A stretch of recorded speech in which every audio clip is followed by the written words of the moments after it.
Let's face it, a lot of people do not think adding cranberries to their dinner menu, except on Thanksgiving Day. I love cranberries. So do I. Yeah, but almost 2 centuries ago in Erie County, they were crazy about cranberries, not in November, but actually in the month of October. Our John Last tonight tells us why in this Thanksgiving week edition of The Last Word.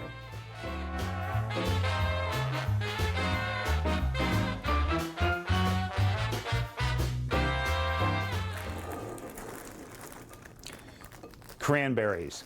I don't even think much about them, except on Thanksgiving. But I wasn't around in the 1800s. That's when Erie had a special day to celebrate the cranberry.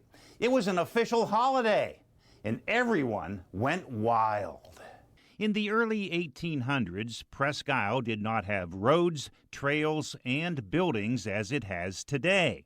But it did have lots and lots of cranberries. It was not unusual to see people rowing a boat across Presque Isle Bay to pick the little red berries. In 1841, the state legislature believed Erie could cash in on its abundance of cranberries. The legislature passed a bill declaring the first Tuesday in October as Cranberry Day. It was an official holiday.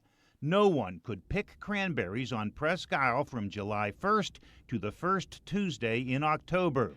If you think St. Patrick's Day is a big celebration these days in Erie, Cranberry Day back then was much, much bigger. It's much bigger than 4th of July, all right? And there were times when 1,000 people were there picking berries.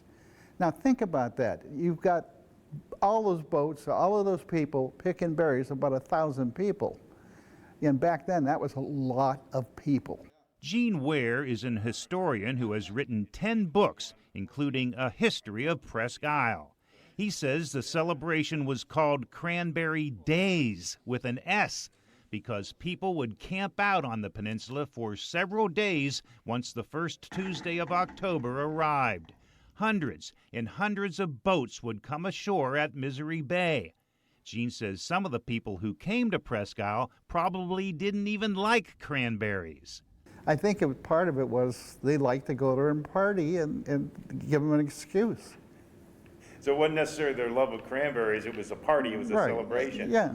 Unfortunately, poachers led to the demise of Cranberry Days. The poachers didn't pick the cranberries by hand. They used cranberry rakes, such as this one that's on display at the Hagen History Center. The poachers arrived when the berries had not yet ripened.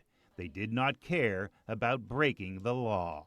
They killed all the plants because when they put these rakes through there, they broke off and a blight took over and started little by little by little over a period of about 10 years, killing basically all of the plants. Cranberry days are gone, but let's think about this forgotten Erie holiday as we enjoy our cranberries on Thanksgiving.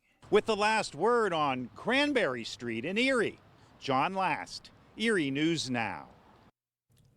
That's right. Yes. Yeah. Well, if you're wondering, there were only about 3,500 people living in Erie back when all this was happening in 1841. That's incredible. And today, there are only 3 or 4 cranberry bushes that can be found